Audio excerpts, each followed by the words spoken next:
Peace and blessings, everyone. Welcome to another video. In this video, we are going to cover some ways that you can level up your cars, so to speak.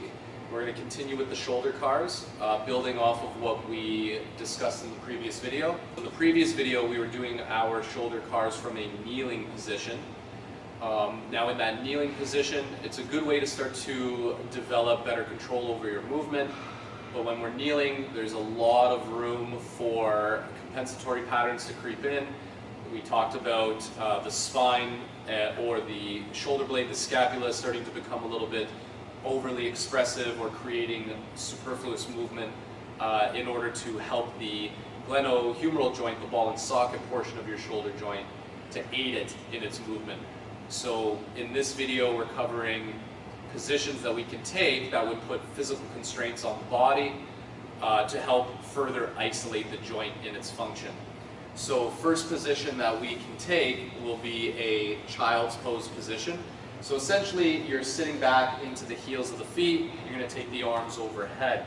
Now, in your child's pose, you can keep the knees further apart if it helps you to sit back a little bit deeper into the heels. This also allows the chest to sort of sink in between the knees and thighs.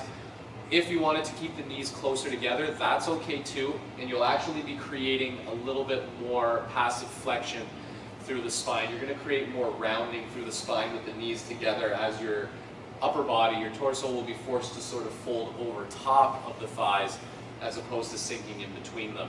So whichever is most comfortable for you. When we take the arms overhead, we want to keep the arms nice and straight, nice and strong, so that the arms are very active here and creating gentle but active downward force through the hands. So Steph is going to begin to press down into his palms in order to create strength, a little bit of what we call tensegrity or tensional integrity through the arms.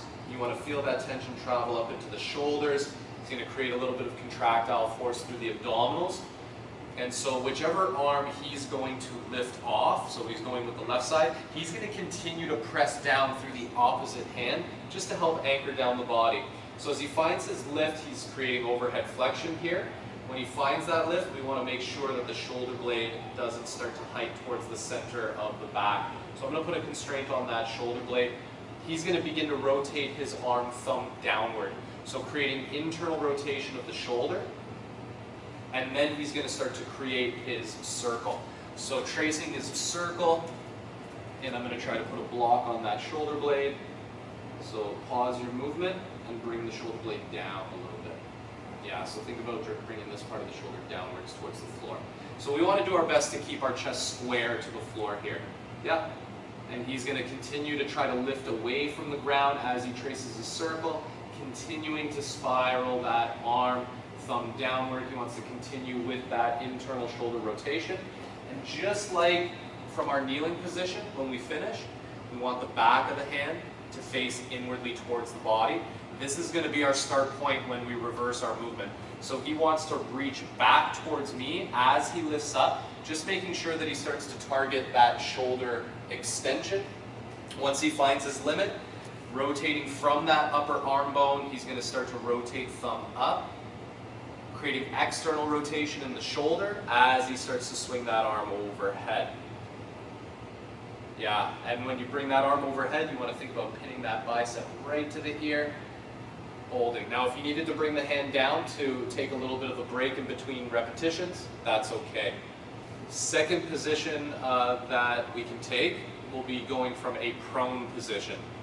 So this will be a little bit more challenging. You're putting greater physical constraint on the body. Into that prone position, he's going to lay face down.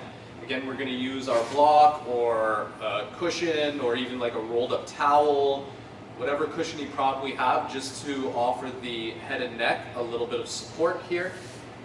And then same thing. So before we start to move, he wants to start to create tension within the body. So here, because we're laying face down, we can create a little bit more contractile force through the legs by pressing down into the tops of the feet, contracting through the abdominals. So again, he's creating full body tension here, pressing down into the palms and into the arms, and then progressing through that same movement. Try to keep the shoulder blade down, however. Yes. So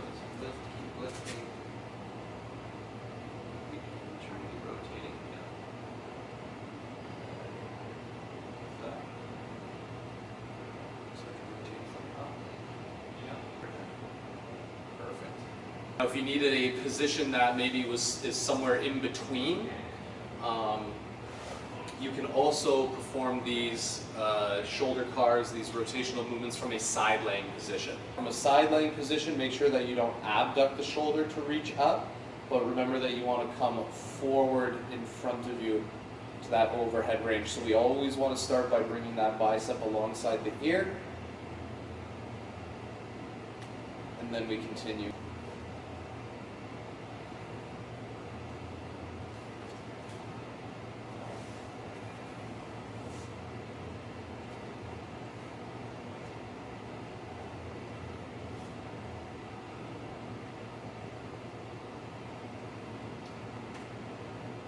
So you could give those options a try, see how it goes. Again, by positioning your body in these different ways, putting physical constraints on your body is going to isolate the joint further. So it's going to make your shoulder car, it's going to make your movement a little bit more intense, a little bit more challenging. But that's okay. That's what we want to do. We want to start to progress it in that way. So mix and match, play around with it, experiment, and just see what works best for your body. And keep in mind, motion is lotion. Here's to happy, healthy joints, guys.